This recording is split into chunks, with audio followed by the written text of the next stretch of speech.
Hello, and welcome to Work Life Leader Live.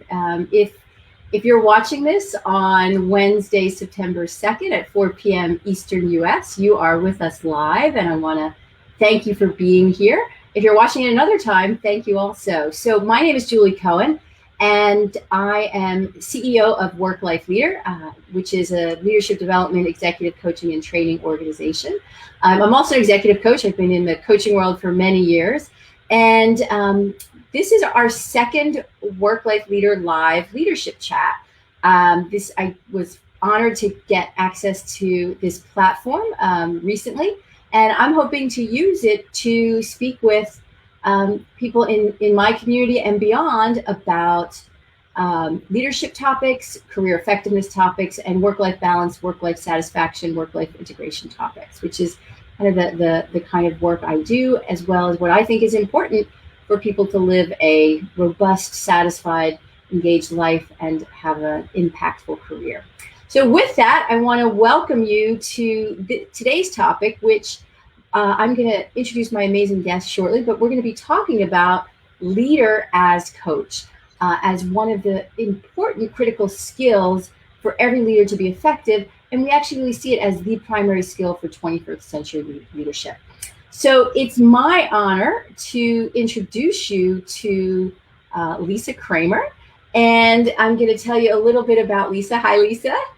Hi, Julie. It's nice to be here. Yeah. So a little bit about Lisa. So Lisa is an executive coach and a coach trainer. For more than 15 years, Lisa has successfully coached business managers, and she has also served as a mentor coach and a coach trainer for hundreds of coaches worldwide. So Lisa is basically the coach's coach. So any great coach they will know Lisa Kramer. She, besides her coaching and mentor coaching work, she does extensive coaching and training at the Wharton School of the University of Pennsylvania, as well as at other organizations around the U.S. She is also an executive coach and the director of coaching services for Work Life Leaders. So I do have the honor to work with her professionally also. And last but not least, something you may not know about Lisa is she is a certified yoga instructor. She took yoga training in 2013 after practicing yoga for 20 years. So welcome, Lisa. Thanks, Julie. Again, it's really great to be here, and I'm looking forward to our conversation.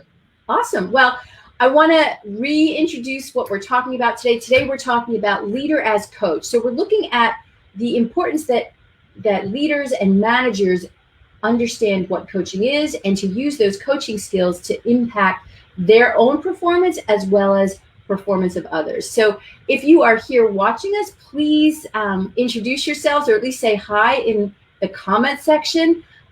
You can use #live if it is Wednesday, September 2nd at 4 p.m. Eastern, so we know you're here live. I already see one comment. Bill Hyman has joined us. It's great that you're here, Bill, and we'll look forward to your input also. And as people join us, we want to hear from you. So I want to get started. Why are we talking about this topic, leader as coach? And I'll share my perspective in that I believe coaching is the most powerful professional and personal development skill. When we use coaching and we support others with coaching, we enable more effective behavior. We allow people to operate at their best. We allow people to do things they may have never been able to do, as well as to build relationships and to build trust. So why wouldn't we want everyone to do that? So this is why we're talking about coaching and coaching skills for managers. So with that, I thought we would start by Lisa and I, since we've both been coaching for a long time, 20 years in that ballpark, we are going to share just an experience we've had over the years, a really powerful experience coaching someone and what we saw as just great results with a coaching client. So Lisa, do you want to start? Just share a situation, a story about your coaching. Yeah, the one that comes to mind for me was somebody I coached for about a year She was a physician leader and had many, many, many strengths. I mean, besides the fact that she was an excellent clinician, she was also a very caring person, had a high degree of empathy, was a great listener. She had a lot of strengths. However, one of the areas that she was really struggling with, that was a major area of focus in our coaching, was the whole area of difficult conversations and giving constructive feedback, which makes a lot of sense because since she was so caring and had so much empathy, it was hard for her sometimes when a situation came up that she needed to talk to someone on her team and give them that constructive feedback. So that's something that we worked on in our coaching, and she just took it on with a vengeance. I talk about how it's like developing a muscle, like when you go to the gym. When you first go to the gym, you get sore and then it gets easier and easier. And that's the same with these kinds of conversations. She became so proficient at difficult conversations that when we were wrapping up our coaching, she said to me, I can't believe how this is not an issue for me at all. And it's amazing what a big deal it was when we first started working together. Yeah. So that's one story that, yeah. That's great. Well, thank you for sharing that. And I'm going to share one of mine also. But before I do, I see there's some more folks who have joined us. I want to welcome everybody. I see some folks are live. Michael Johnson, hello. Fayola, hi. There's a shout out for you, Lisa, from Fayola Ama. Oh, hi, Fayola. And Scott Durham, hello. Nice to meet you. Before I'm going to share a really powerful experience with one of my clients, but before I do, please use the chat box for questions, comments. If you've had an experience with coaching, either as a coach manager or if you're a professional coach, or if you've been coached, we'd love to hear about what was the power, what worked for you, and we always welcome the contrarian view. If something didn't work, we'd love to hear that too, because not all coaching is perfect. It's chemistry. It requires a lot of ingredients for really good coaching to happen. And we're going to be talking about that in a little bit. But I'm going to share about one of my clients over the years. He was a sales leader in a large software company, and been at the firm for a long time, very successful, really a relationship-oriented guy. But he got some feedback from his boss, and it might have been a newer boss, which is why he reached out to me. And he got some feedback that was very disheartening. And the feedback was, you need to be edgier. And this person I coached was a really thoughtful man, very kind of a traditional introvert is kind of how you would describe him. Quieter, thoughtful, slower in thinking and what comes out of his mouth. Didn't like to blurt, didn't like to just talk and wave his arms like me.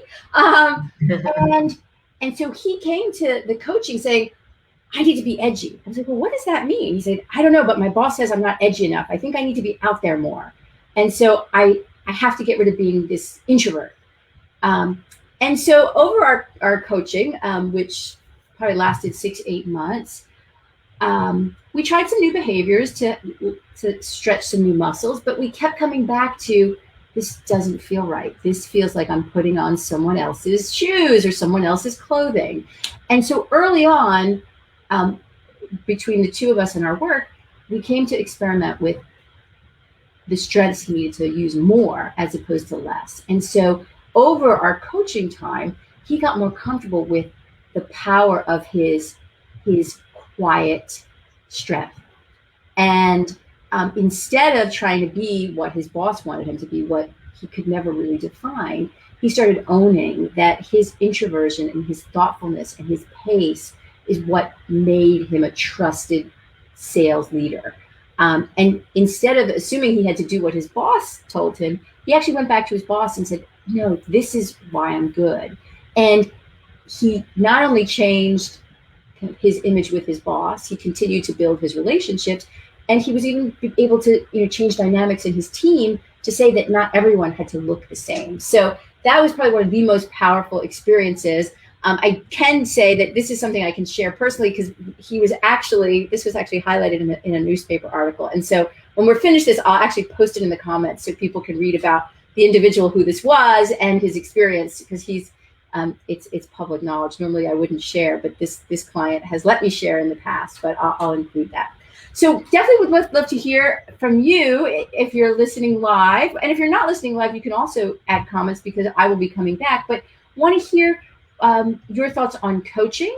If you have questions about coaching, if you're curious about anything, as Lisa and I delve into the topic, please put it in the comments, share with us. And if you are watching at 4 p.m. Eastern on Wednesday, September 2nd, let us know you're live and we can talk. So folks who are here, we'd love to hear from you. So Lisa, let's start talking about what's the qualities of a coach. And I do want to differentiate. We're talking about a coach leader, not an executive coach like Lisa and I, who have hundreds and hundreds of hours of training and are certified coaches and have worked with thousands of people over the years. But if you use coaching skills as a leader, what are some of let's just start with what are some of the qualities that are important in doing this kind of development? Well, especially in the 21st century, because we are living in times of great change, and leaders really need to be able to be flexible to respond to those changes. And so some of the qualities of a coach leader are being collaborative, not being the person who's always having the answer and telling people what to do, but asking those questions, getting them to come up with some of their ideas. And so a leader who's a learner, who can lead with questions and use that question-based approach, and a leader who knows how to coach. Those are all really important at this particular point in time. Yeah. And someone, I just see someone, Meredith Fink, thank you. And it looks like from some of her credentials, you may be a certified coach yourself, Meredith, if I've got that right. She also talked about empathy, the importance of empathy. Yes. So we'd love to hear from you if you think there are other skills that make a good coach. If you've had someone who coached you either in an executive coaching function like Lisa and I do, or in a sports coaching function, what skills made them a good coach? We'd love to hear some good coaching anecdotes from you, so you can share those in the comments. So Lisa, those skills you mentioned are, I totally get those. Obviously, those are skills we use every day. What I find is, for some people, those skills come really naturally, and some skills, it's much more challenging. And I mean, like for example, the issue of collaborative. For some people, that's very natural. That's their standard way of operating. For others, that's not how they lead. Depending on the culture of their organization, depending on the dynamics of a team, or lack thereof, collaboration doesn't come easy. To me, that's so critical. If we look at what our topic is, leader as coach, 20th century skills. To me, collaboration is one of the most critical. So can you talk more about how one develops that collaborative nature? Yeah, it starts with a willingness. There really has to be a willingness to, especially I think for people where it doesn't come naturally. The good thing is you can learn to be more collaborative, which is where having a good coach comes in.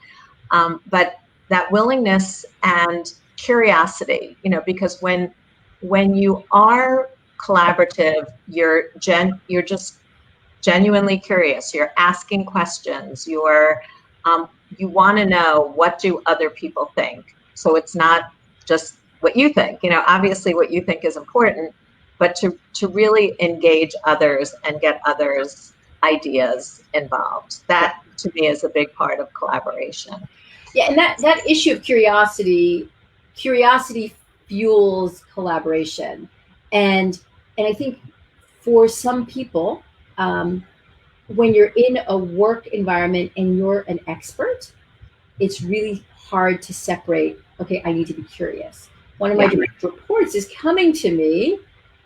I can answer that for him or her.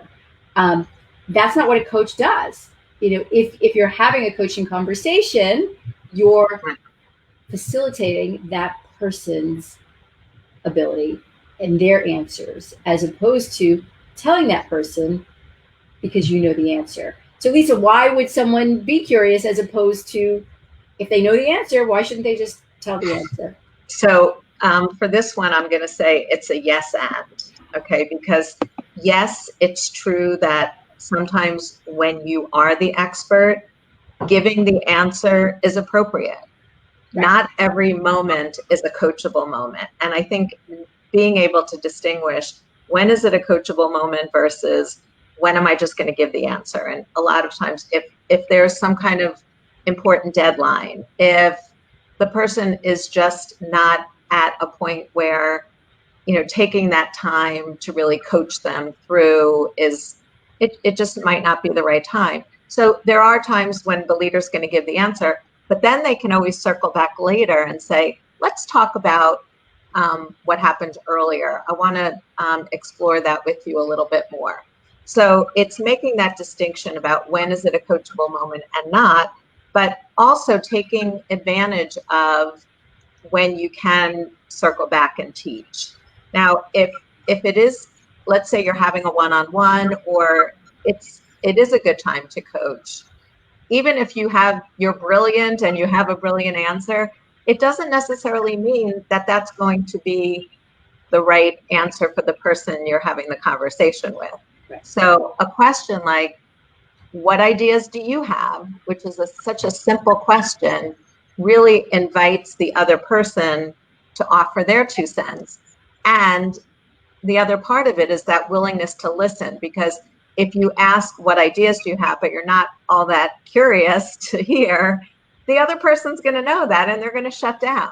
Yeah. So it's learning patience, and it's learning how to listen better and encourage the other person's ideas. Even if you think you have a brilliant idea, it may not be the only brilliant idea, right? Yeah. So it's funny. I'm going to just share a story, and then we have a bunch of comments. So it's a really important distinction of when is something coaching and when is something not coaching. So the story I like to tell someone, when I have a son, and when he was 6 years old and learning how to ride a 2-wheeler, I didn't coach him. I didn't say, so tell me, Aaron, how do you feel about, taking off your training wheels and me pushing you down the hill, right? I taught him what he needed to do, because, you can't do that. But after he rides the bike for a while, then you can, so it's knowing that that's a really important distinction. So thank you. The other thing, I think the other thing is you don't want the other person sitting there frustrated because you're asking them, they may be great coaching questions, but you can coach them for the next hour and they're not going to arrive at the answer because maybe it's a more technical issue, or it's just not something that lends itself to coaching. Yeah, exactly. So we've got some great comments. I want to read them, and this is likely to take us to a whole different path. But so Michael Johnson shared, he's found we have to coach to individual strengths as it pertains to their existing culture. So you have to work within the organization or whatever the dynamic is. He said he's not a coach, but had 30 years in HR. So you've been in this space, Michael. So thank you for sharing that. Thoughts on that, Lisa, of coaching and culture and that overlap? Well, if I could talk to Michael right now, I'd ask, for a little more information about that, like what, just to hear more. Right.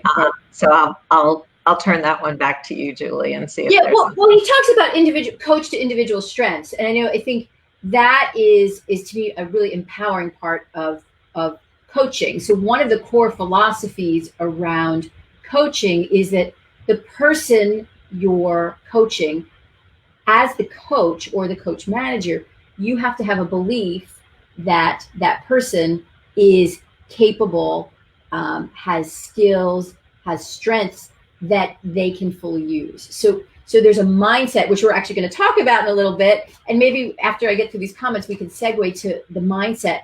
So because coaching is a two-way process, you have to, Lisa talked about authenticity, and Meredith mentioned empathy, and Meredith also mentioned be humble. These are, other qualities, but you also have to think a certain way. And so building on what Michael said, you have to fully believe in the power of the person you're coaching, even if they have performance issues in other things, even if, you've had conflicts with them in the past. To be a good coach, you have to be in that moment with them and believing in their ability.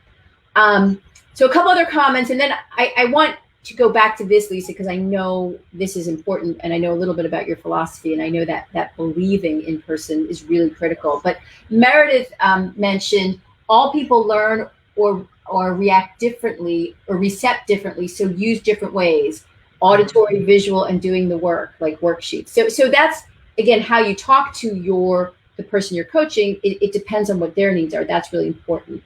Yes, and one thing I'll add to what Meredith said is I think of it as meeting people where they are. And when you're a coach leader, it's not one size fits all. So the way one person hears feedback is different than somebody else. The way one person learns is different from someone else. So it's important for you as the coach leader to be able to flex your style a little bit to meet each individual where they are. Right.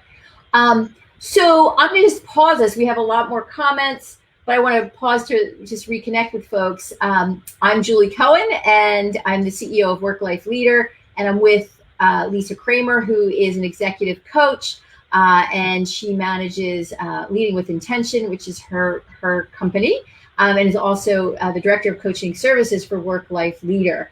And we're here talking about Leader as Coach, 21st century skills for talent development.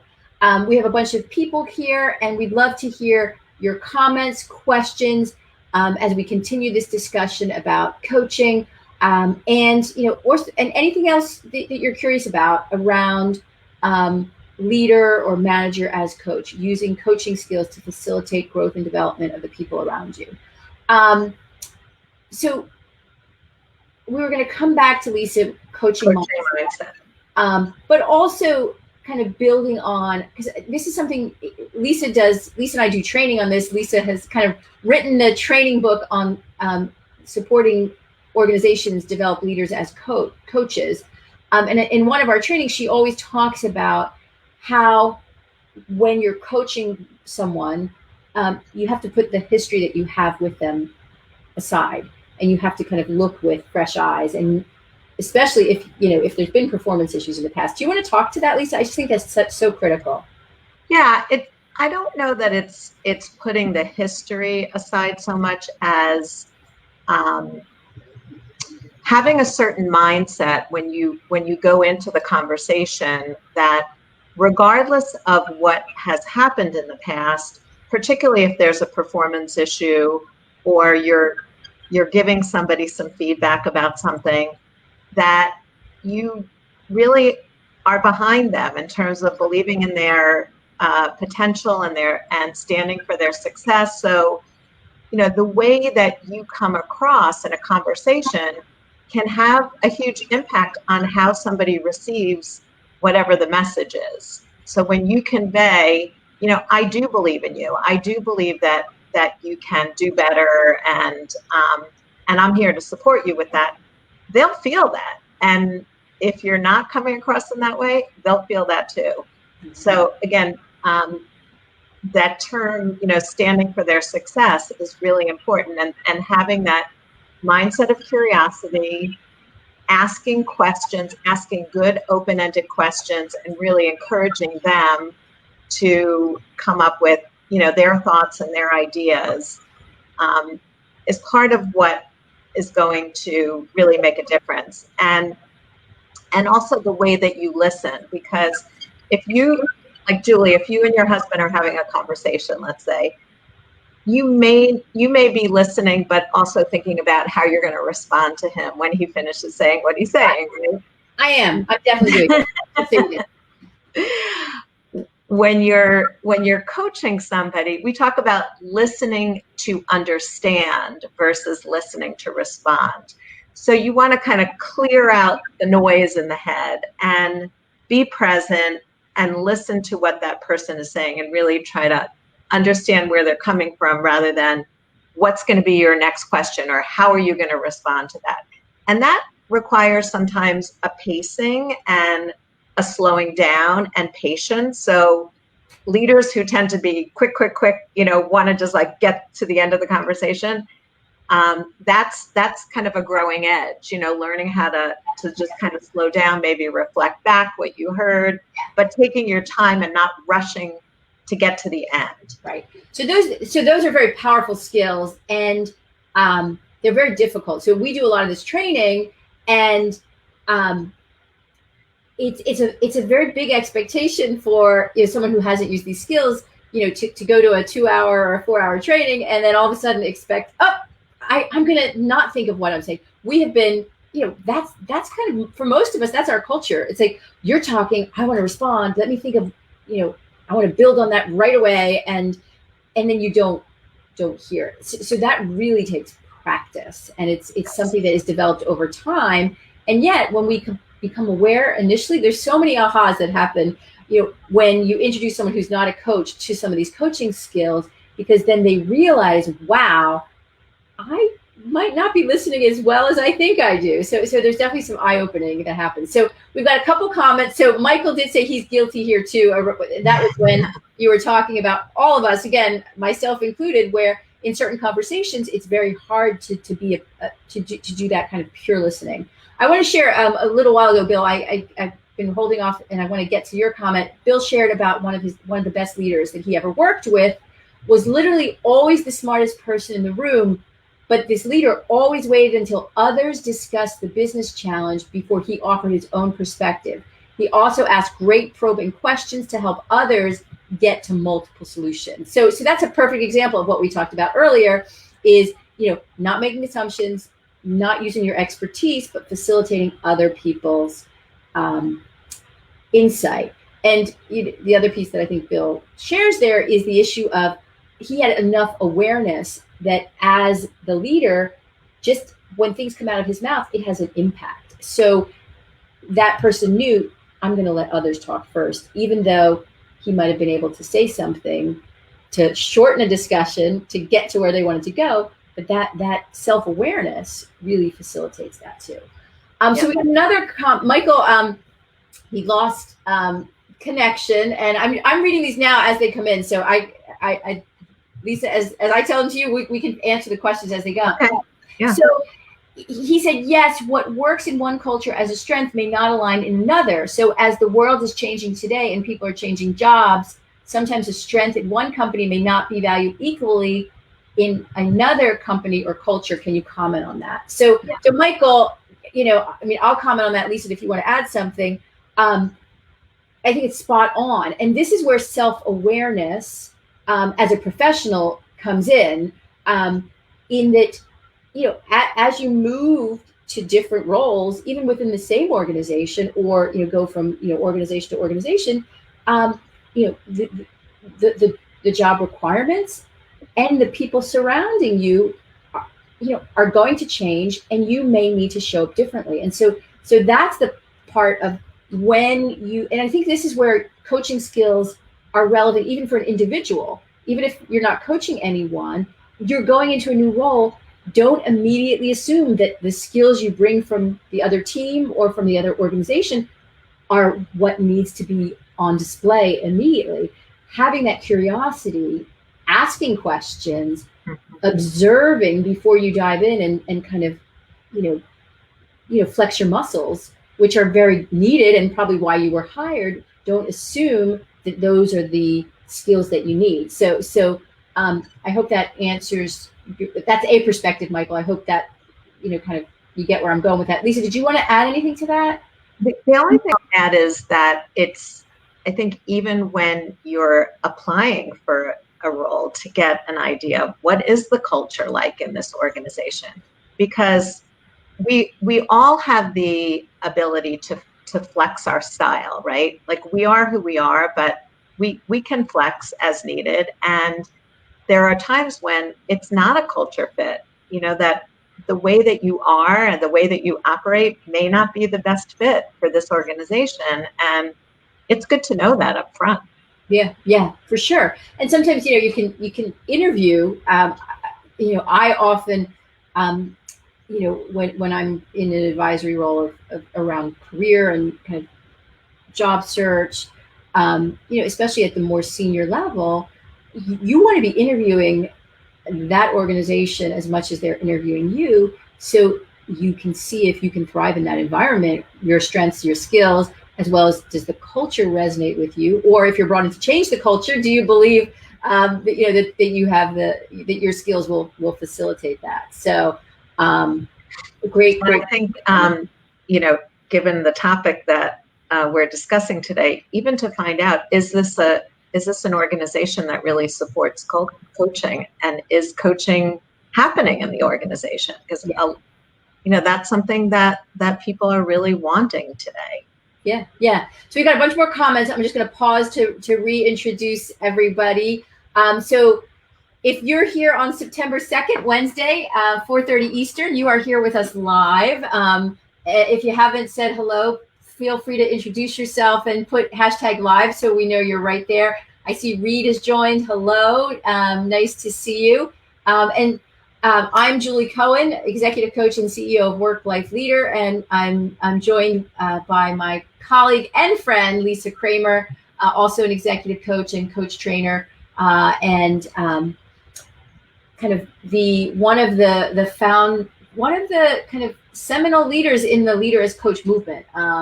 And so it's always an honor to talk about this with Lisa, because she literally has written some of the books and the manuals and the training on this. Hey, Kevin. Hello. I'm glad you're here. So we got a couple more comments, and then we'll see where this takes us. We're probably going to be going through at least another 15 minutes. We will be off before the top of the hour, because we don't want to overwhelm the airwaves, but we have a lot of good discussion left. So Scott said, a good leader will ask questions and let his or her people figure out the answers. A great leader asks the questions that focus the right intelligence of their team on the right problems. So that's a great quote. To me, Scott, I would also, that sentence, the last sentence, a great leader asks the questions that focus the right intelligence of their team on the right problems. To me, that's the definition of a great coach. Lisa, any thoughts on that? Well, when you're learning to ask good questions, it's so contextual, and there may be a great question that just isn't, it doesn't fit with where the conversation is going or where the meeting is going. So that, I think a lot of that is about being present, really being present and understanding, like, what is the desired outcome that we're going for, and being able to ask those good questions, not necessarily leading questions to get them to where you think they need to be, but to really open up that discussion that gets those creative ideas and juices flowing. So, yeah. Well, awesome. You mentioned something I think is really important that we haven't talked about yet. You talk about leading questions. So there are lots of different kinds of questions. So again, as a certified coach who, hundreds and hundreds of hours of coach training over many years, there are, you often hear the phrase, there are no bad questions, right? In coaching, there sometimes are bad questions. And so we can talk a little bit about that. But like that issue of leading questions, that's about, I want the person to answer my question in a certain way, as opposed to that place of curiosity. So, and it's also you're wearing that expert hat. If you're asking leading questions, you haven't taken off your expert hat, and you're really not coaching, because you're trying to get the person or group to where you want them to go. Whereas when you're asking those good coaching questions, you're generating more from them. that, like the difference between have you thought about, have you tried, why don't you, which is what we call a quagestion, a suggestion disguised as a question, as opposed to, so what have you tried so far? What's worked well? What ideas do you have? That kind of thing, which is much more open and not leading them to a particular solution. Right. And again, some other basic like questioning 101 is you ask open-ended questions as opposed to, well, have you done this? Do you want to do this? What do you, so a very, this is, you ask what and how questions. Those are generative questions as opposed to, yes, no questions or why questions. Why questions usually do not lead you to a great, they go backwards and you have to defend yourself when you're being asked, usually a why question. So there's one other thing I want to make sure that we don't miss during this discussion, which is coaching the person, not the problem. Because a lot of times when somebody comes to you with a particular issue or problem, your questions may be about a solution to the problem and not really coaching the person to help develop them and to help develop their thinking skills and helping them to arrive at some type of a solution. So that's a really big distinction, just like listening to understand versus listening to respond, coaching the person to help them get to a solution versus asking questions that are you really solving the problem. Yeah. And so really important distinction. And we hopefully will have some time for some more, but if not, I bet you Lisa will come back and join me on a future Work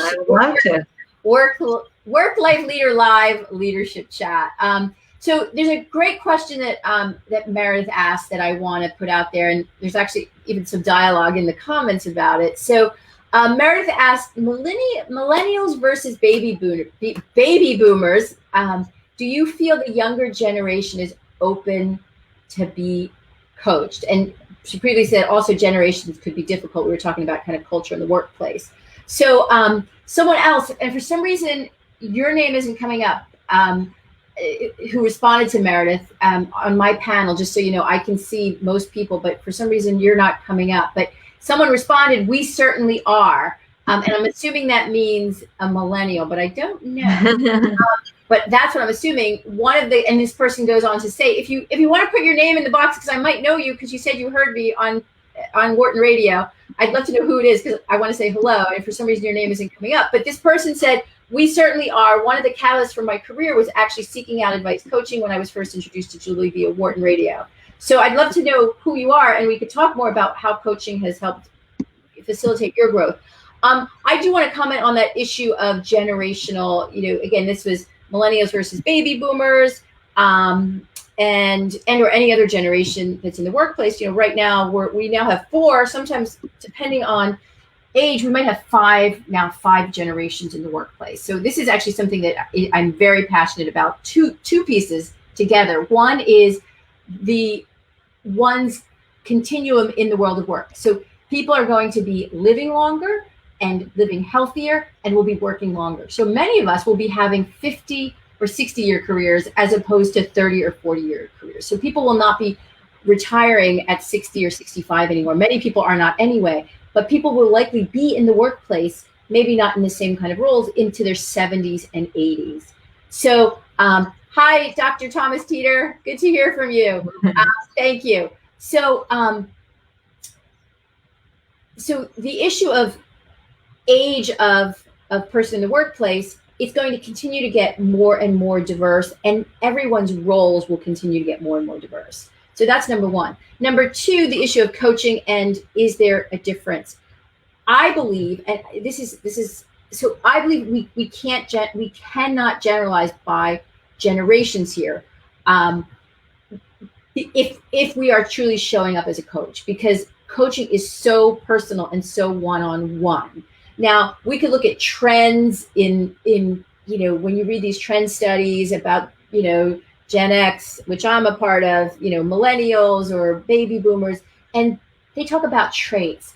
But coaching is so intimate and personal. And by intimate, I just mean it's a one-on-one relationship. And so to make any assumptions, I think puts us, we're putting our expert hat on and we're not truly showing up as coaches. Number two, I have coached people from, early 20s to probably early 70s. And a coachable person is someone who is there and has something they want to grow, develop, change. And so anyone is coachable. It's about their mindset, which Lisa talked about, the mindset of being a coach. So what do you think is the mindset of this? Lisa, I want to ask you, what do you think is the mindset that is needed for someone to be coachable? So it's a great question. A coachable person is open to learning, open to growing, recognizes that no matter how good they are already, they can be better, and they are interested in learning, how can they be better? And it's not always the best fit between individuals. So that's something that comes up a lot in the training. Like, what happens if I'm not really the best coach for this person, but somebody else that I work with is? Let that person coach, that it shouldn't always be that just because you're that person's manager, it could be that they could get some coaching from someone else in the organization. I also want to say, just going back to what Meredith asked, from the work I do at Wharton, because I've been at Wharton now for 14 years, and I've seen a lot of change because coaching has just gotten more and more popular. And the millennials that I coach at Wharton and through the other work that I do are extremely receptive. As a matter of fact, they really want it. They want to be coached. And like Julie, I've coached, all ages and have had great experiences. It doesn't seem to be related to somebody's age, although I do think the millennials are really hungry for coaching. But it's that openness to learning and and growing that I think really distinguishes a coachable person from someone who's, I don't need this, I'm fine just the way I am, and is more shut down. What about you, Julie? Yeah, well, no, well, it's funny. So if we're talking about millennials, I have had some people in some of my leadership development programs that usually incorporate at least a significant amount of coaching in them. I've had some more senior people who've come in and said, I'm 50. If I don't know what I'm doing now, no one's, I shouldn't be in my job. So that belief that there's polishing and there's growth, if you think, you're cooked already, that then coaching is going to be, not a powerful experience. So, on the flip side, I've had people, in their, same age, 50, 60, who've had 30 or 40 years experience, who have embraced coaching as, wow, I need to consistently, learn about myself and the others around me. And,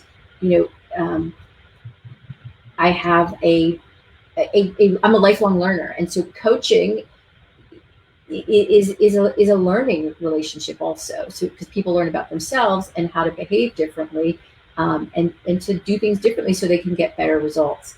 If they're not broken, it's an opportunity to do more and do differently and have a better impact. So, to me, generation, it's funny, Meredith, I want to acknowledge this other piece that you said that I think is spot on. She said, I have only been around my own millennial children. And so I want to comment on that. And Lisa's, my child is Gen Z. Lisa's are probably millennials. I learned this early on. You can't coach your kids because they'll be like, stop doing that. Like, it's just, at least I can't, as a professional coach, it is very hard to coach. As a parent, maybe if I didn't have that coach label, I maybe could do that. But my son is like, Mom, you're coaching me. I was like, Yeah.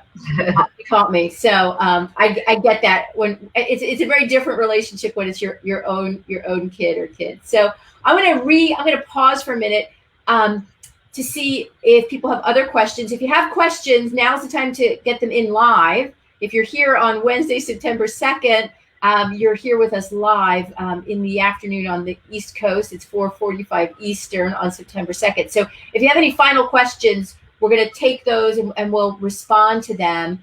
And then we're going to kind of just look at what kind of any big takeaways, Lisa, from today's conversation, things that we missed. We Lisa and I had a whole agenda, and we based on what people comment on, we kind of go where you are. So there's a couple things. I was going to say a parting thought, or maybe a couple parting thoughts. So one thing I hear pretty consistently when I'm training leaders to bring coaching in is, this takes so much time. I don't have that kind of time. And I acknowledge, like, yes, it takes time up front because you're learning a new skill set. But I promise you, in the long run, it's a time saver, because as you learn to coach people, they think more autonomously. They're coming up with solutions on their own. They're just not needing to come to you as much. So ultimately, it is a time saver. Initially, it may take more time. And as your time is freed up, you get to focus on, what's most important to you right now, as opposed to having to spend as much time. Well, and so that's like, Lisa, that's like the, I always like to use analogies and stories. That's like the teaching a fish versus giving a fish. So, having a directed conversation, that's giving someone a fish, they eat for a day. Investing that time teaching someone how to fish, they fish for a lifetime. That coaching conversation and the skills and the practice does take more time, but the power of the results is going to be exponential.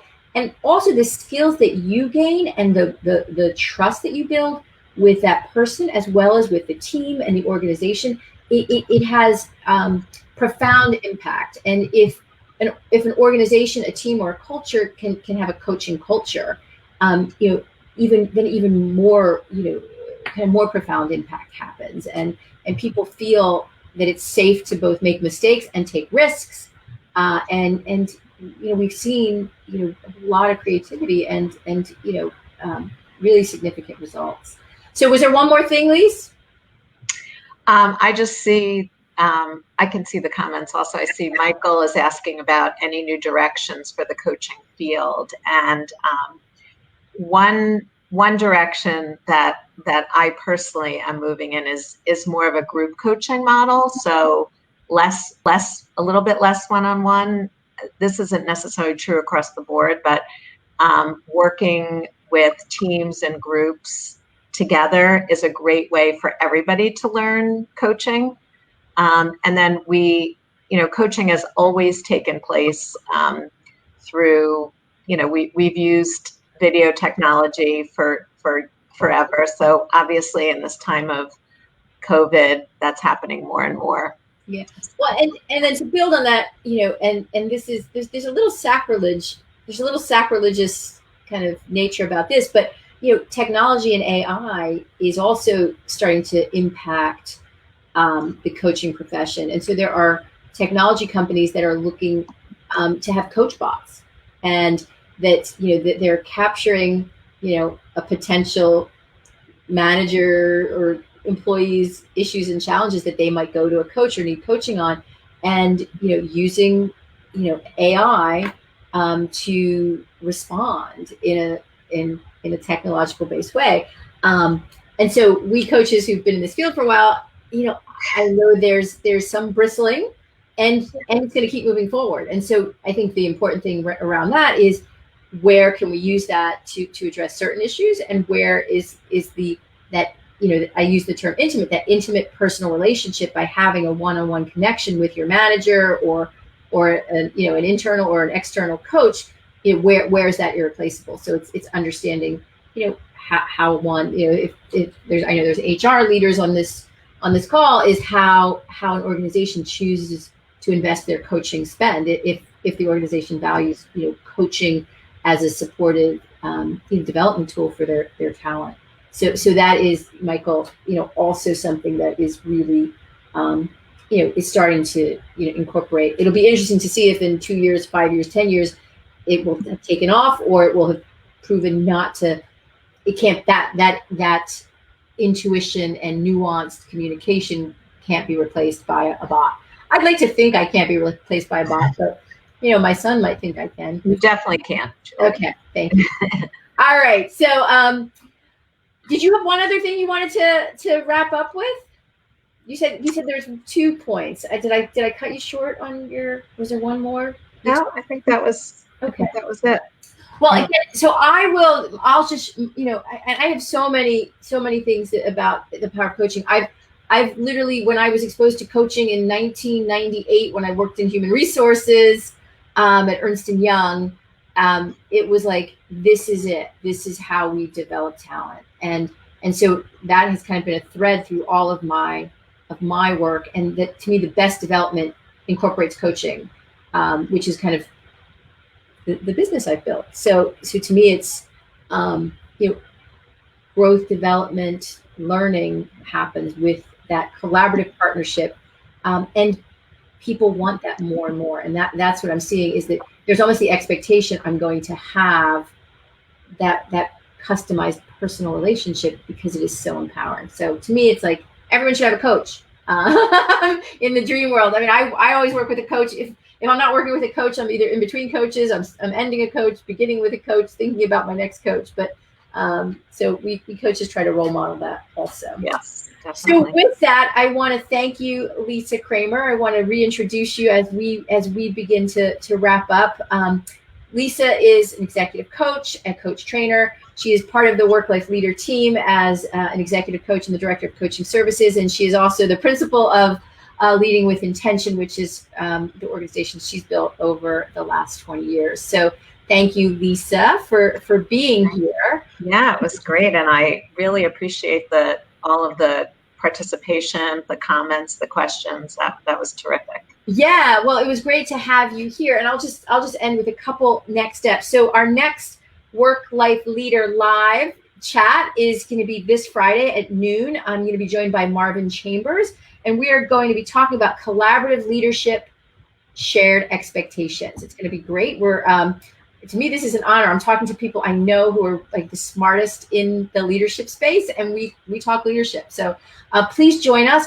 Also, before you hang up, before you get off, if you have thoughts in the comments about other things you want to see, let me know. Topics around leadership, professional effectiveness, career management, work-life fit, work-life balance, whatever you want to call that.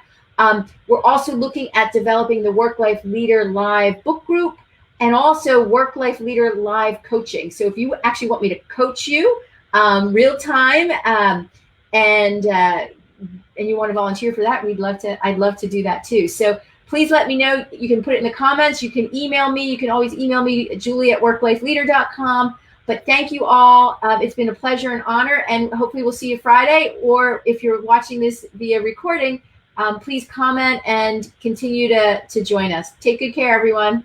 Bye. Bye-bye. Thanks, everyone.